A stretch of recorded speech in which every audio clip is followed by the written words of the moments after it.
чем сильнее мышцы, тем крепче кости. Чихнет там перелом ребер, потянется перелом позвоночника. Человек может остаться инвалидом. На пол сползи, для начала начни ползать по комнате, отжиматься периодически от каких-то скамей. Люди надеются на чудо до сих пор. Люди надеются только на таблетку. Твоя защита не аптека, а твоя защита ты сам.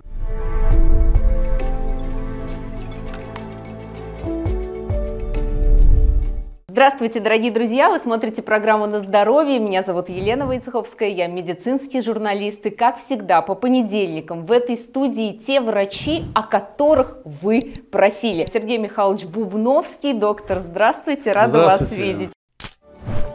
Сергей Бубновский, доктор медицинских наук, профессор, основатель российской кинезитерапии, автор 13 патентов, книг-бестселлеров в области лечения позвоночника и суставов. Общий тираж в совокупности около 4 миллионов.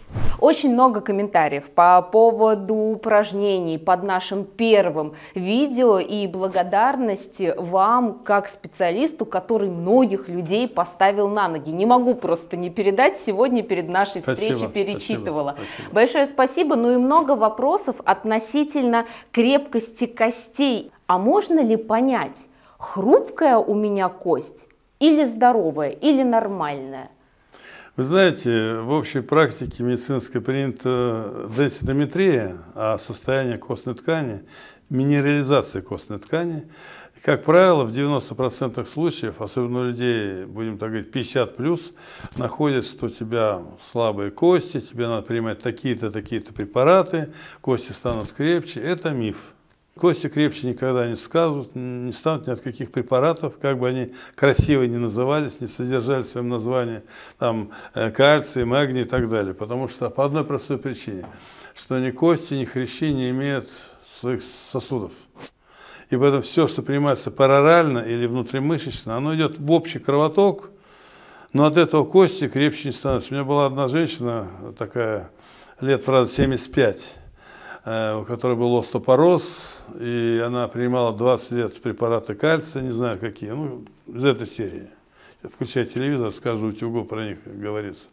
И у нее погладишь по руке, такое ощущение, что у нее панцирь черепахи. То есть она сама оставалась хрупкой, а все вот эти препараты, минеральные якобы, они скапались под слоем кожи, подкожной. И поэтому в данном случае... То есть надо понимать обмен веществ в нашем организме. Обмен веществ или минеральный обмен происходит на взаимовстречающихся потоках, вход и выход. Так вот, самым главным органом в нашем теле, который не изучается медициной ни как орган, ни как система восстановления здоровья или поддержания здоровья, является мышечный орган, составляющий 50% тела-то в среднем. У меня, наверное, 60, я за мышцами сижу, у кого-то меньше.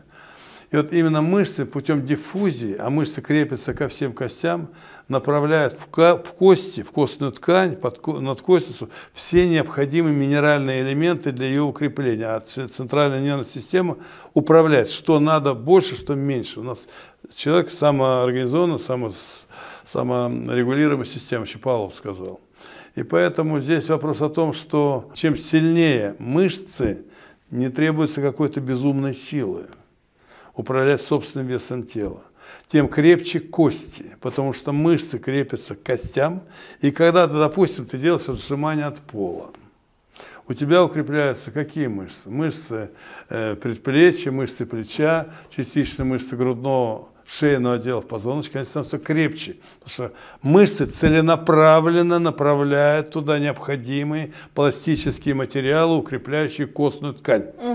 И наоборот, если человек не может отжаться, подтянуться, ну, подтягиваться не буду говорить, упражнения как таковые, не может сделать определенные физические упражнения простые, ему их тяжело делать, у него 100% кости и слабые, и хрупкие, и склонность к различным травмам, растяжениям, переломам огромна, особенно в гололед, когда эти люди еще обладают плохой управляемостью собственного тела, у них мозжечок не работает, координация нарушена, они боятся ты подскользнулся человек, ой, сориентировался мышцами, а человек больной, слабый, подскользнулся и рушится, как телебашня какая-то.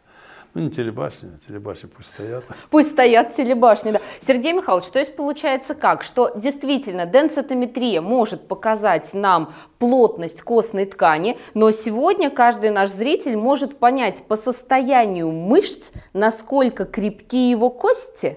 Да. Как это сделать? Вот как проверить мышечную силу? Очень хороший вопрос, спасибо за него, потому что я, опять же, все равно ко мне идут вопросы, а что делать, отжиматься. Я не физкультурник, я не спортсмен и не тренер. Когда я называю упражнения, я называю способ лечения той или иной части тела. Если кто-то называет кальций для укрепления костей, вот я проглотил, а какие кости укрепятся? Укрепятся только те кости, в конце концов, где работают мышцы. Где мышцы слабые, там и кости слабые. Препараты сюда не поступят. Но если я даю упражнения, допустим, для пояса верхних конечностей, для позвоночника, для тазобедренного сустава, я знаю, что мышцы, которые участвуют в этом упражнении, укрепляют эти самые кости сустава, потому что в мышцах проходит вся сосудистая нервная система. Мышцы – это самодостаточный орган. Обращаю внимание на слово «орган». В нем есть собственная система кровообращения, лимфообращения, система регуляции. И мышцы восстанавливаются в любом возрасте, если заставишь эту мышцу работать. И поэтому мои бабушки, извините за слово такое, ну, условно 70+, которые с остеопорозом приходят, а знаешь, какие приходят? Чихнет там перелом ребер, потянется перелом позвоночника. Вплоть до такого, хрупкость такая генерализованная возникает. С ними боятся вообще заниматься. А я укладываю их на пол, начинаю делать определенные упражнения, которые мобилизуют мышцы, которые в свою очередь управляют те кости, к которым крепятся эти мышцы. Все четко, топографически верно. А сколько надо и как, нами разработан, нашим институтом кинезитерапии и физической реабилитации, программа для обеспечения коэффициента полезного действия. Вот, допустим, вы знаете, какая температура тела у человека нормальная? Градусник вроде как должен говорить 36,6. Есть температура 38,8, человек болен. Чем это второе? Он болен. Он должен выздороветь, когда температура от 38,8 уйдет до 36,6. Если у вас давление в норме 120 на 80, и вдруг у тебя 160 на 100, ты понимаешь, что либо сердце будет совсем плохо, пока ты не восстановишь давление до нормы. Для этого, конечно, кардиологи используют гипотензивные препараты. Я их понимаю. Я понимаю людей, которые не хотят ничего делать, чтобы было сердце, они без конца употребляют гипотензивные препараты, но я не видел ни одного человека, который избавился от давления приемом гипотензивных препаратов. В то же время, когда они приходят ко мне, условно, ко мне в центр Бубновского, им дают упражнение, усиливающее кровоток от нижних конечностей к сердцу, и после занятий физических, которые запрещаются врачами чаще всего, потому что якобы что-то там порвется, якобы, подчеркиваю, дилетантский такой взгляд большинства врачей, оказывается, что после упражнений у него нормализуется давление, особенно диастолическое нижнее. Как это так? Нам же все говорят, что нельзя. Я говорю, а кто отменял кровоток? А что такое ишемическая болезнь сердца? А ишемическая болезнь сердца, ишемия, недостаток поступления кислорода в мышцы сердца, миокард. Если недостаток поступления, надо сделать все, чтобы он в достатке поступал. А для этого, опять же, надо усилить кровоток. И получается, что сердце – это же самая сильная мышца в организме человека? Она самая зависимая, самая слабая, самая хрупкая, потому что если ты физически слабо развит, ну, будем говорить, недостаточно, об этом я, опять же, с помощью наших тестов могу сказать, то у тебя в первую очередь страдает сердце. Сердце – это голова, сердце – это давление, аритмия, сердце – это гипотония, панические атаки, потому что когда миокард плохо работает, то есть ему не хватает крови для выброса в круг кровообращения, тогда страдает все. Просто сердце – центральный орган системы кровообращения. Сердечно-сосудистая система. Сердце – это центральный орган сосудистой системы, а сосуды все находятся в мышцах. Угу. Сергей Михайлович, но так как сегодня мы говорим про кости, я знаю, что и для решения сердечно-сосудистых проблем у вас есть комплекс. Как он правильно называется? Скажите, чтобы мы потом ссылочку обязательно прикрепили к описанию нашей программы. Комплекс называется «Триада здоровья». Триада здоровья, где попеременно необходимо активизировать мышцы нижних конечностей, ну, типа приседания. Хотя с артрозами приседать нельзя, к примеру. Но эти приседания заменяются другими упражнениями на специальном тренажере Бубновского. Но если мышцы хорошо не работают, то мало того, что страдает сердце из-за ишемии, недостатка поступления крови, а мышцы ног – это насосы, как нефтяная вышка, качающая кровь венозной системы от стопы до сердца, до головы дальше, то, соответственно, становятся хрупкими и кости. Питание, трофика, дистрофия, недостаток поступления питательных веществ в кости, а в мышцах проходят сосуды. И именно мышцы, работая, укрепляют кости. То есть, если ты хочешь в преддверии скользкой зимы предотвратить себя от переломов при падении там, на бок или на спину, пожилым людям надо понимать, что есть такая вещь при остеопорозе. Какая самая страшная патология при падении? Перелом тазобедренной кости. Перелом шейки бедра. Шейки бедра. Самая слабая зона. А если ты сломал шейку бедра, то не каждый хирург возьмет тебе вставить эндопротез, который является решением этой проблемы. Потому что просто развалится кость. Я когда хирургов спрашивал, скажи, пожалуйста, видя этот эндопротез, огромный такой металлический, ну, он разных, сейчас сделался из разных материалов, а не боитесь, что когда вбиваете эндопротез, а там длинная ножка, да. Он молотком, это слесарная работа, вбивается в бедро длины там 20 там, условно сантиметров. И вот это, как клин входит в бедренную кость, она может развалить при остеопорозе. Вот примерно вот так, да? Да, вот наполовину точно. Наполовину бедра. И чем длиннее, тем лучше на самом деле. Хотя есть тенденция маленькие делать, ножки это ошибка. И они мне говорят, врачи, хирурги, ну что, мы проволочки перевязываем. Как? Проволочка, когда кость лопается из-за остеопороза, хрупкая кость, они перевязывают ее проволочкой, чтобы потом как-то передвигался, уже выйдя из помещения. У меня стоит эндопротез, я это прекрасно знаю. Эту тему изучаю уже много лет.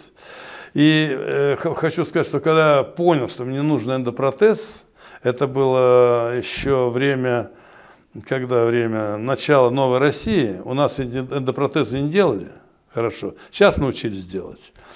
И я потом, когда понял, что надо их сделать, я уехал в Америку, собрал деньги, это были большие деньги для того времени. И когда мне сделали рентгеновский снимок и показали, какой эндопротез мне поставить, а у меня вес был, извините, где-то 124 килограмма. Правда, я такой не жирный был, я такой всегда мышечный был. И косточки мои такие тоненькие, а мне уже было 50 лет. Я говорю, ну как вот эта штука, она же мне развалит бедро. Ну ничего, мы проволочка. Как проволочка? Ну мне это было жутко, конечно. И вы знаете, самое интересное, когда я к этой операции готовился заранее, много лет, я не знал часто, что делать. Врачи вообще в этом вопросе понять мне ничем не могли, кроме того, что, ну, вторая группа инвалидности, и все. Но я изучил эту тему, зашел в глубокую анатомию, в патогенез, так называемое развитие болезни, я понял, что это последняя моя стадия риска. Если сейчас не получится, тогда уже без ноги будешь. Ну, нога может болтаться, но уже не ходячая. И вы знаете, я делал специальную программу упражнений, укрепляющие вот эти кости бедра, тазовое кольцо. Ну, тазовое кольцо – это таз, это внутренние органы таза, это поясничный отдел, где-то тазобедренные суставы. И когда ты работаешь с упражнениями для бедра, ты, естественно, укрепляешь кости таза, естественно, укрепляешь поясничный отдел позвоночника, естественно, укрепляешь и голень. И спустя какое-то время, через 3 года, когда я делал уже реабилитацию себе, для того, чтобы ходить полноценно, я стал ходить полноценно практически сразу, потому что я был готов к операции. Подавляющее число людей не готовы к этой операции. Хирурги не знают, как их готовить. Просто их задача техническая, слесарная. Поставить, отрезать, поставить и с глаз долой. И сделал контрольный снимок. Оказалось, что у меня кости, бедренных костей, где стоял эндопротез, больная нога, с которой я хромал 28 лет, оказалась толще, чем мои кости, здоровые кости, понимаете? То есть я-то работал в основном с ней, то есть она получала нагрузку, так называемую нагрузку, со знаком плюс. И от этой нагрузки, защищаясь от нагрузки, кости утолщались. Удивительная история на самом деле и очень важная. Почему? Потому что мы знаем, что женщина, когда входит в климактерический период, у нее как раз-таки риск возникновения переломов кратно увеличивается. Прямо сейчас напишите, пожалуйста, если у вас есть эта проблема, если вы знаете или вам однократно ставили диагноз остеопороз. Сергей Михайлович, то есть получается, что можно предотвратить вот эту, ну, я не побоюсь этого слова, инвалидизирующую в любом случае, если операция будет сделана это инвалидность, неверно, официально это инвалидность. Да, человек может остаться инвалидом. То есть получается, можно предотвратить эту операцию при помощи Нет, комплекса. можно предотвратить побочные действия, неправомерные операции. Вы знаете, что к этой операции, собственно, ко всем остальным операциям хронического плана, не острым, необходимо тело готовить. Именно через мышцы. Укреплять кости, а когда укрепляются кости, улучшается кровеносная система, улучшается сосудистая стенка, исчезает атеросклероз, возможность получения тромбов. И за все это отвечают мышцы. Если ты, ну, вот женщины, мои женщины, которых я опекаю, которые меня слушаются, их много, конечно, очень много, если все центры взять, они климактерический период проходят вообще без проблем. И никаких переломов остеопении у них не бывает, потому что они во время менопаузы начинают выполнять упражнения, снижающие боли, связанные с климактерическим, там дисгормональный баланс возникает, и улучшающие микроциркуляцию. То есть главное понять, что твоя защита не аптека, ничего против аптеки не имею в принципе. Но я просто ни одной таблетки в жизни никому не назначал, вытаскиваю людей из тяжелых состояний. А твоя защита ты сам. Но тебе надо знать, сколько делать, как делать, какие килограммы, какие упражнения можно, какие нельзя, как при этом дышать, сколько пить, последовательность упражнений, что зачем. Это целая наука. Это не таблетку глотать ума не надо. Утром натощак или после завтрака или обеда, ужина. А здесь надо думать. И поэтому, если женщины, мои пациентки, приходящие ко мне остеохондрозом, остеопорозом, артрозами суставов, естественно, с гипертоническим давлением и диабетом второго типа, начинают делать упражнения, у них нормализуется сердце, потому что нормализуется кровоток, потому что я знаю конкретно, какой силы должны быть мышцы ног. Вот про давление все знают, про температуру все знают, про состояние кальция все знают, сколько должно быть эритроцитов, фагоцитов и так далее, все знают. Ну, не фагоцитов, а моноциты, эритроциты, тромбоциты, все это, лимфоциты, это формула кровяная. А когда я спрашиваю врачей, даже специалистов по крови и так далее, а какой силы должны быть мышцы ног? А в ноге есть аддуктор, абдуктор, сгибатель, разгибатель. То есть 4 поверхности. Раз, два, три, 4. И у каждой есть своя специфическая сила. Да, и у каждой мышцы есть свое упражнение.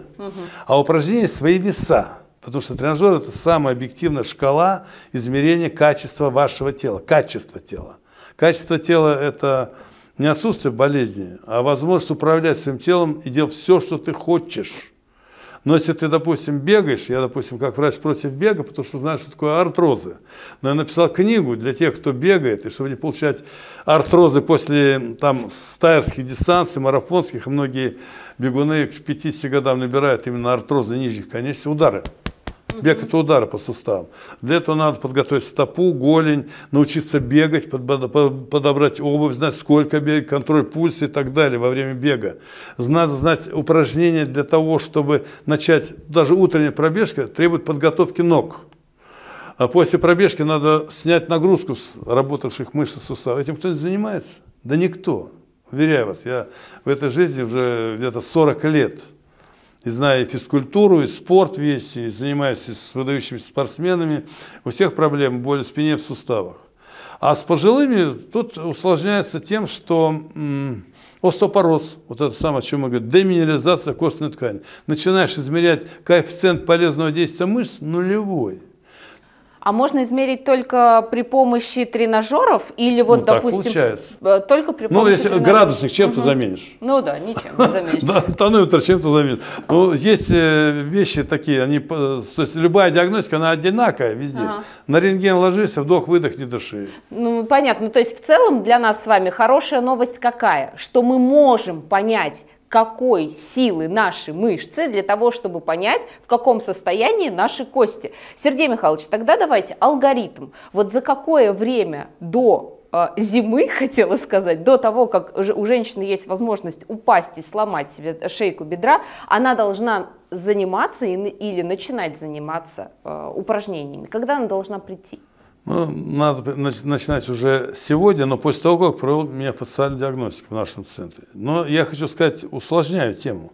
Падение – это не только перелом шейки бедра, это перелом компрессионный позвоночника, который входит в панику, это перелом лучезапястных суставов, это перелом голеностопных суставов. А любой перелом сустава, я считаю, это уже инвалидность. Потому что даже по формуле здоровья сустава, неврологической формуле, кстати, это Рассалима написал в 1931 году, был такой невропатолог, я книгу старую прочитал его, они намного интереснее, чем современные книги. Любой сустав – это мышцы, связки, суставная жидкость. То есть мышцы, связки, работая, улучшает питание сустава, заодно укрепляет кость. И поэтому не надо оттягивать. Знаете, как многие, вот доживу до пенсии, пойду в спортзал. Придешь в спортзал, тебя оттуда выгонят. Ты же ничего не сможешь сделать.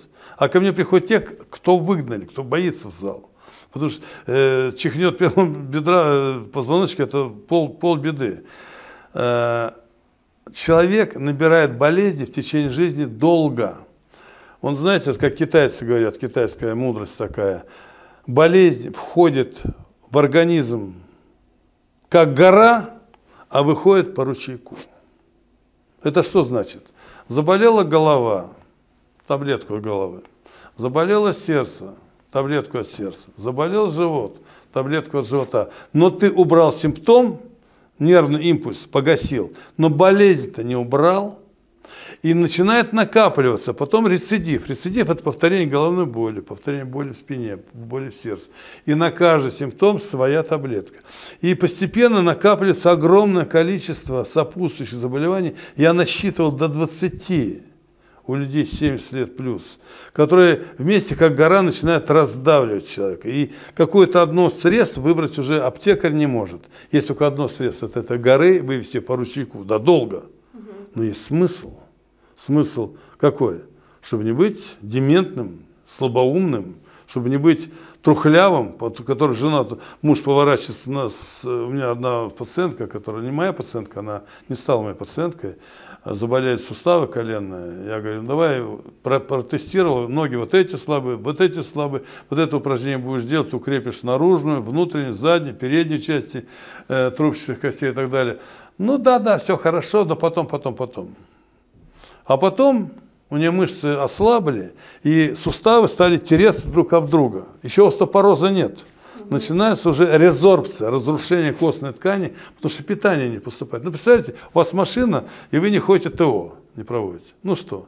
Ну, постепенно засорится, фильтры и так далее, машина где-нибудь остановится в самом неподходящем месте, в самое неподходящее время. Почему? Потому что ты профилактику не делал. ТО, техосмотр. И вот эта вот внешняя полировка в виде, например, кальция в виде молока или там тех же самых чудодейственных БАДов, оно действительно ни к чему, наверное, и не приведет. Вы знаете, я не буду ругать БАДы, потому что на самом деле БАДы – это выработанные микроэлементы, которые доказаны, какая польза от них действия. Но дело в том, что усвоит их организм или нет. Вот в чем вопрос-то. Я с прокатом недаром в начале сказал, что принимала, она только под кожу укладывалась, а кости не укрепляла. БАДы, по сути, сейчас это нутрициология, это качественное питание. Но есть деньги, потребляй. Хуже не будет. Вопрос, чтобы оно подействовало так, как надо. А чтобы подействовало, тело должно быть жадным. Есть такой механизм диффузии, когда усваивается питание только тогда, когда они туда Вот, допустим, вода. Все говорят, пить надо много, 2,5 литра воды или 3. Ну, я пью.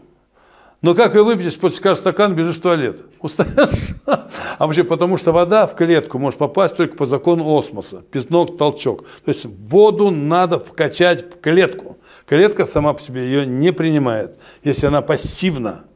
И поэтому наше все тело, метаболизм, обмен веществ за счет мышц работает, управляемых нервной системой.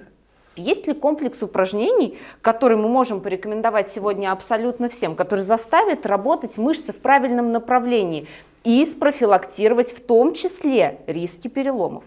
Ну, конечно, есть. У меня даже есть одна книжка, где там 200 упражнений лечебных на одно, а 200. Я хочу, чтобы человек знал хотя бы 20. Так вот, продолжая первый тем ваш вопрос, какие у вас триады или так далее, как это? Так вот, если взять систему кровообращения, у нас круг кровообращения, кровь идет, выбрасывается из сердца, с левой желчки, но попадает она вниз, артериальный кровоток, переходит по капиллярам вены и поднимается вверх, и завершается в правом предсердии. Это называется большой круг кровообращения. Так вот, когда ты понимаешь, что упражняя мышцы, ты толкаешь кровь вверх от земли, антигравитационная такая зона, то тогда ты должен сначала делать упражнение для ног. Ну, самое простое приседание при нормальных суставах. У меня есть 4 упражнения для ног.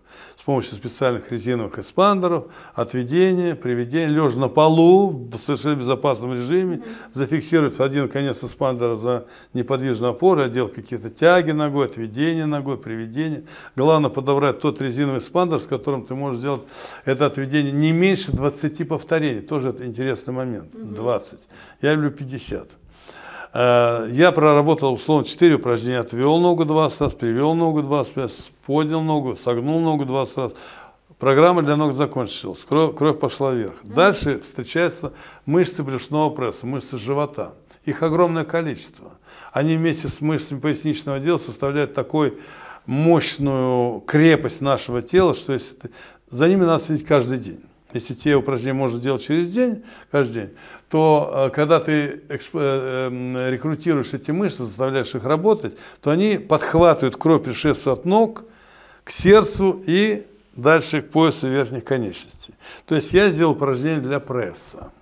Но здесь надо знать, что у человека бывает, у слабого человека, пупочная грыжа, паховые грыжи. Здесь это, как называется, разводка мышц живота у беременных, родивших. Диастаз. Диастазы, с которым очень трудно бороться, не только хирургически, но опять же после операции нужно делать операцию. То есть мышцы живота, прямые, косые там, и так далее, они подхватывают кровь, идущую от ног к сердцу. И здесь помогает им диафрагма, дыхательная мышца. И правильное дыхание, мышцы при каждом упражнении способствуют толчкообразно наполнять кровью уже правое предсердие. То есть задача от ног перекачать кровь к сердцу. А дальше, если поступит кровь хорошо, она тут меняет СО2 на О2, переходит в левый желудочек, выбрасывается в кровь и там в голову. Чтобы и здесь было все хорошо, с выбросом крови из левого желудочка, упражнение для пояса верхних конечностей, типа отжимания. Отжимания с коленей, отжимания от скамьи, от стены, конечно, малоэффективное, но тем не менее заставит работать мышцы. Но мышцы имеют две позиции – антагонисты и синергисты. То есть надо и те, и другие мышцы чередовать. Отжимания чередуют со всякими тягами и подтягиваниями. И таким образом, сделав упражнение для ног, приседания, потом для пресса, поработав с мышцами брюшного пресса, специальными упражнениями, которые препятствуют увеличению внутрибрюшного давления, и плюс диафрагма и мышцы плеча, ты завершаешь полный круг кровообращения, наполняя кровью сосуды головного мозга. А вы знаете, что сосуды головного мозга потребляют 25% всего кислорода нашего тела. Маленький мозг, кило 400, потребляет кислорода больше, чем внутренние органы вместе взятые. А мышц головной мозг не имеет собственных. Он полностью зависит от того, сколько крови в мозг поступит от тела. А тело зависит от ног. Понимаете, насколько? Если ты будешь плохо работать, в конце концов, еле-еле хватает крови для сердца, возникает ишемическая болезнь сердца с последующими склерозами, атеросклерозами, стентированием и так далее, инфарктом миокарда, гипертонией, а мозг при этом уже недополучает крови, возникает деменция, слабоумие. Так вот, получается, откуда сегодня же действительно это бич современных людей, сосудистая деменция. Да. Это то, что мы видим сегодня у людей.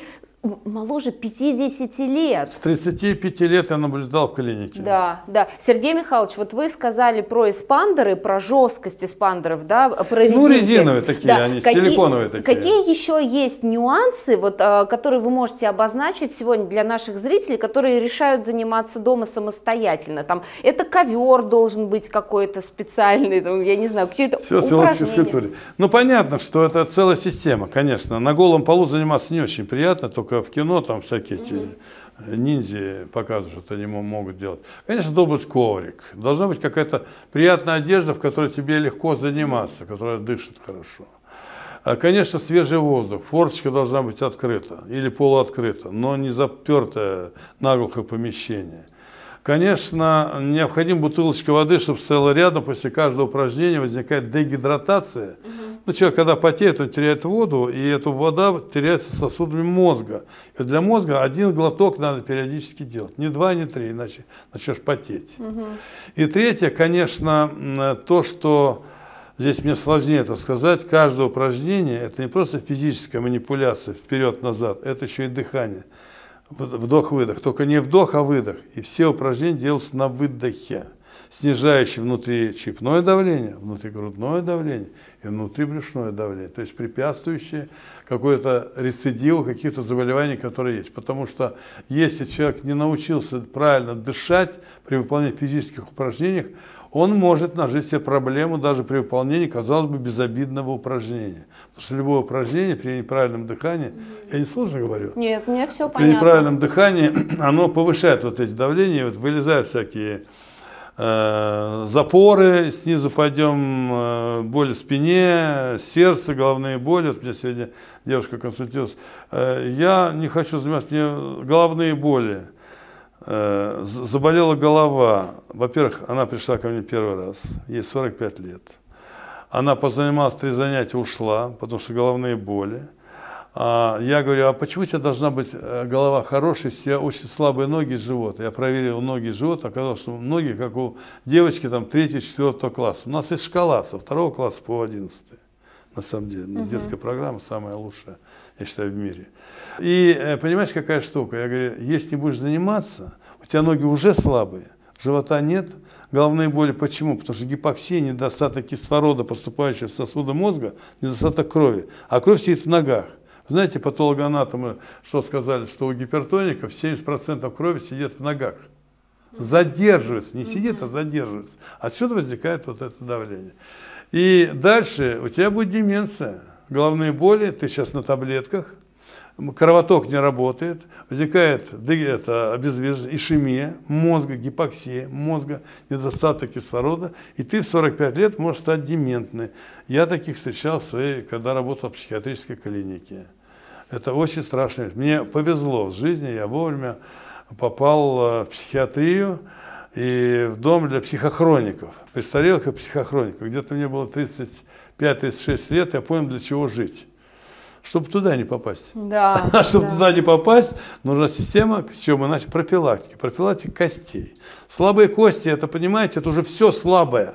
Это слабые сосуды, это атеросклероз, это уже склонность к тромбофлебиту, это значит инфаркт миокарда, инсульт. От этого можно не умереть, но жить плохо. Слабые кости, я не могу сделать ряд упражнений, которые укрепляют кости, а значит укрепляют сосуды, потому что чем больше работают мышцы, тем крепче сосуды, потому что кровеносные сосуды проходят внутри мышц. Вот на это обратите внимание. Мышцы фактически качают кровь. Мышцы — это периферическое сердце, у нас их штук 5, на самом деле, да, основных мышечных групп. Как узловые станции на железной дороге, тоже есть станция. И, ну, так, к сожалению, что врачи как-то на это не обращают внимания, потому что не изучается эта тема вообще. Тема здоровья не изучается. И это как в начале 19-20 века эти американцы придумали эти таблетки, придумали обучение, с помощью которого они учат врачей назначать таблетки от тех или иных заболеваний и запрещали лечить не лекарственно. Опять же, американцы. Ну, Рокфеллер и вся эта команда. Вот. Но это открытая информация в интернете, это не моя личная тема. Я-то просто знаю, что еще в 15 веке Андрей Визали, это главный, Андрес Визали, так называется, главный анатом вообще медицины, он создал настоящую анатомию, он тогда сказал, что врачи, медики предали медицину, отдав все болевые синдромы фармакологам.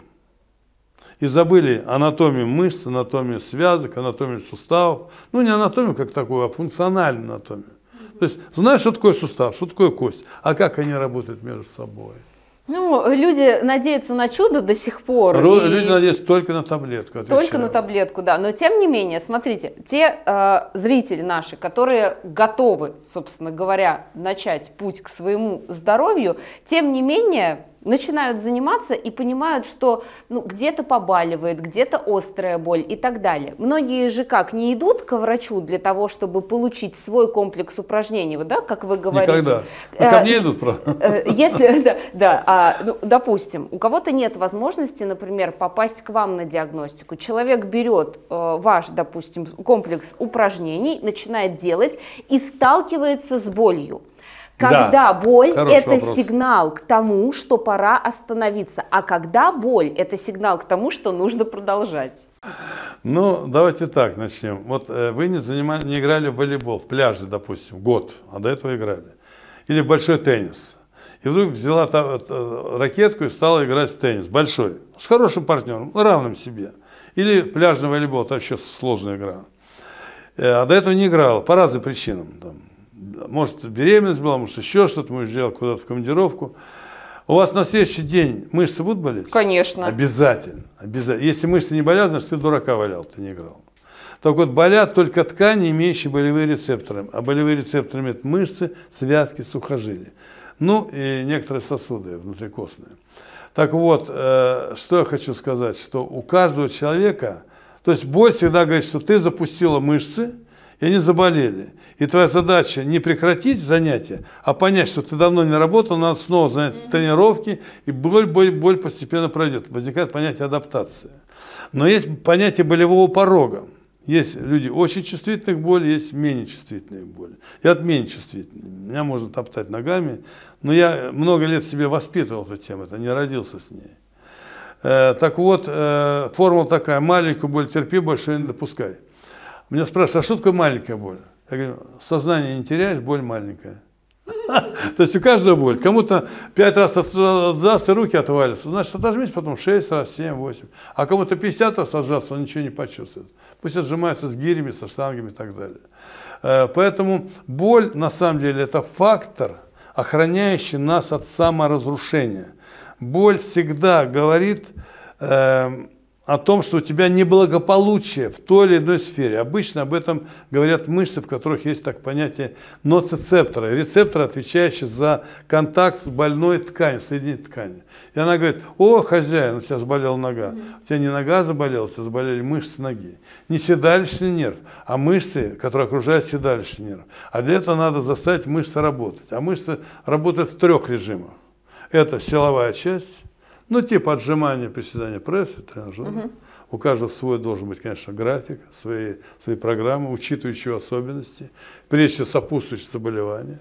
Потому что фактически это есть такой закон: неиспользование скелетной мускулатуры ухудшает состояние всех органов по системе. Самый опасный, самый вредный совет, который может дать врач после, допустим, операции: лежи, не шевелись, не трогайся. Это самый вредный совет. Потому что если не шевелишься, не работает мышца, ухудшается метаболизм, обмен веществ. И поэтому здесь вопрос состоит о том, что боль мне сигнализирует: ой, заболела спина, я действительно не делал давно упражнений для спины. А я пошел к невропатологу, заболела спина после выполнения упражнений. Ни в коем случае не делал упражнения, глотая таблетки. Он даже не посмотрел мои мышцы, он их не проверил. Такой диагностикой не обладают другие специалисты вообще. Сейчас это вообще остро стоит в вопросах реабилитации после ранений и так далее, травм. Здесь тема непролазная. Мне она понятна, но, к сожалению, политика медицины препятствует многим нелекарственным методам лечения. Я за свою жизнь не назначил ни одной таблетки от боли, хотя я проходил тяжелейшие болевые синдромы лично я. Восстанавливался после травм, операций, и мне помогала только боль в ориентире. А вот это мне совсем больно, не буду, я не готов к этому упражнению. Но я делаю упражнения подводящие. Ты не можешь отжаться, трицепсы слабые, руки висят, там, спина не работает. Ну, отжимайся от стены с колени, но ты заставь мышцы качать кровь. Мышцы это не от бицепс, трицепс, это гемодинамика, кровоток, липоток, обмен веществ. Это все находится в мышцах, руководят нашим организмом мышцы, в которых проходит 100 миллиардов капилляров. И капилляры засоряются, когда мышцы не работают. А потом накапливается вот этот гора болезней, которая потом раздавливает человека. Сергей Михайлович, ну жалко же себя. Как вот вы подружились со своей болью? Вы что себе говорили? Терпи, там, я тебе конфету за это куплю. Ну, как любой еще необразованный человек в то время, когда я пошел в армию, был просто спортивным человеком, ну, все вокруг страдали, там, травмы получали. Молодежь к этому относится спокойно. Врач сказал, пройдет и пройдет. Помазал тебя, поколол что-то, и ты живешь дальше. Но я сказал вначале, что если ты не убрал источник болезни, ты не уберешь болезнь никогда. Я к этому доходил долго, изучая физиологию, гистологию, анатомию и так далее, пока не понял, что боль – это друг. Боль. Я сейчас книгу отдал в издательство, ну, рабочее название «Боль», но они, видимо, изменят название «Боль». Для меня боль – такое философское осмысление действительности. Я вообще считаю, что боль меня сделала человеком. Я научился управлять болью, я научился понимать свою личную боль, которым я, конечно, не могу научить другого, но я могу сказать, зачем, почему у тебя болит нога или рука, проведя осмотр его мышц. И благодаря боли я избавился от тяжелейших болезней, было много после травм. Я провел несколько операций тяжелых, но еще будучи молодым, здоровым человеком, травма, раздавило меня пополам. И врачи не знали, как меня... Ну, спасли, слава богу, жизнь спасли, кости соединили, и иди гуляй с костылями. А те 24 года, жизнь только начинается. И ты уже никому не нужен. И вот тогда, я помню, с приятелем сижу, пиво пью и плачу ему. Что-то вот там болит, сям болит. И вижу, у меня такой брезгливый вид ко мне. Он смотрит на меня, ему противно меня слушать. Он здоровый совершенно. Он не понимает меня больного. Но я понял, что я противен ему, потому что я жалуюсь на свои болезни. Я начал искать ключ к этим болезням. И поэтому я нашел его. Я нашел его в мышцах, в связках. У нас, понимаете, 50% тела не изучается медицина вообще, как орган, как система. Вот вы спрашиваете про, допустим, я нашел этот ключ, восстановился, все в порядке, не жалуюсь, на что даже вы спрашиваете, как я к этому пришел. Прошел через собственную беду, конечно. То, что я пишу, то, что я говорю, простой врач, изучив медицинскую дисциплину, не поймет никогда. И мне не так легко говорить с врачами, которые назначают там таблетки при боли в спине, или сейчас вообще операции на позвоночнике при хроническом остеохондрозе, это, ну, я считаю, что это некорректно. И поэтому в данном случае, конечно, нужен специалист, врач, который тебя научит пройти через боль. Никакого форсирования, никаких сверхнагрузок делать не надо, никакого терпения на зубах. Но просто у одного, я сказал, порог чуть побольше может терпеть. Ну, допустим, 3 вида упражнений для мышц. Это силовая часть, как я начал говорить, стретчинг, растяжка и аэробная часть. Это бег, плавание, ходьба, велосипед. Так вот, вы знаете, что любая растяжка, стретчинг, должен идти через боль. Но если ты мышцы не подготовил специальными упражнениями к стретчингу, ты можешь порвать мышцы, растянуть мышцы, или связки, или сухожилия, и тогда эта боль останется на всю жизнь. И поэтому очень опасно заниматься растяжкой, стретчингом, йогой, если ты тело в целом не подготовил кровоток к упражнениям. Поэтому вопрос о том, что с чего начать. Ну, я хотел бы, допустим, если человек лежит, сейчас нас слушает в кровати за боль в спине, допустим, за боль в спине, если ему там 80 лет, он надоел уже родственникам, они его любят, они ухаживают, подносят ему таблетку, как это женщина не договорила. У нее болели колени, она не стала заниматься. Ну и в конце концов закончилось тем, что ей поставили один эндопротез на колено. Не научили работать с этим эндопротезом. У нее второй эндопротез поставили на колени. Она ходить вообще не может. У нее возник остеопороз. Она боится переворачиваться в кровати. Муж ей, бедняга, водичкой с ложки кормит. Это 75 лет, понимаешь? Ну что, дальше? От этого не умирают от остеопороза. Живут плохо. Так вот лучше бы надо было сначала перед тем, чтобы отрезать себе колено, поработать с мышцами колена, это голень, бедро, с мышцами позвоночника, которые отвечают за общий кровоток, научиться какие-то элементарные упражнения делать лежа на полу, ну, эспандер взяли, лег на спину, начинаешь тянуть, как будто ты подтягиваешься. Тянуть к себе или от себя, из-за головы. Вот тебе уже упражнения, заменяющие перекладину брусья. То есть это антагонисты. Грудь, спина. Но это самые крупные мышцы. Я всегда говорю, надо начинать с крупных мышц. Мышцы груди, мышцы спины, мышцы ног, мышцы живота. И поэтому здесь тем, кто вот устал от таблеток, лежит, ему неприятно, что он отрывает от работы детей, которые ухаживают за ним. Ему говорят, ты старый, пора уже. А он не умирает и не умирает. На пол сползи, для начала начни ползать по комнате, отжиматься периодически от каких-то скамейки. По 5 раз. Ну, я люблю цифру, я люблю круглые цифры. 10, 15, 20, 25. И потихонечку создать дневничок. Сегодня я отжался от пола 5 раз. При этом я сделал ногами, тягу ногами, допустим, прицепил себе эспандер к ногам, делал тягу к себе, заменяющий бег. 10 раз. Сделал упражнение на пресс, лежа на спине, там сгибал локти и колени 20 раз. Завтра я сделаю то же самое, на 1 раз увеличу. И копи, я говорю, копи здоровье. Копи количество.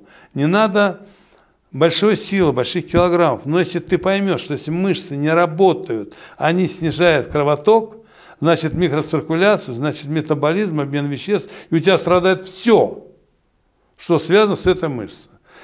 Позвоночник – это мышцы спины. Мышцы, как мы разбирали уже с вами подробно, тазобедренного сустава, шейка бедра, это 4 вида упражнений, но силовых.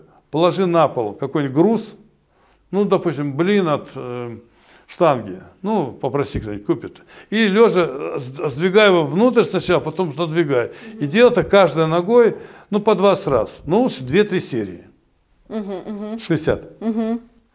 Но подобери такой вес, который ты можешь сделать 20 раз. Если ты сделаешь легко 20 раз, увеличь вес, на него еще один груз положили, потяжелее. Но делай.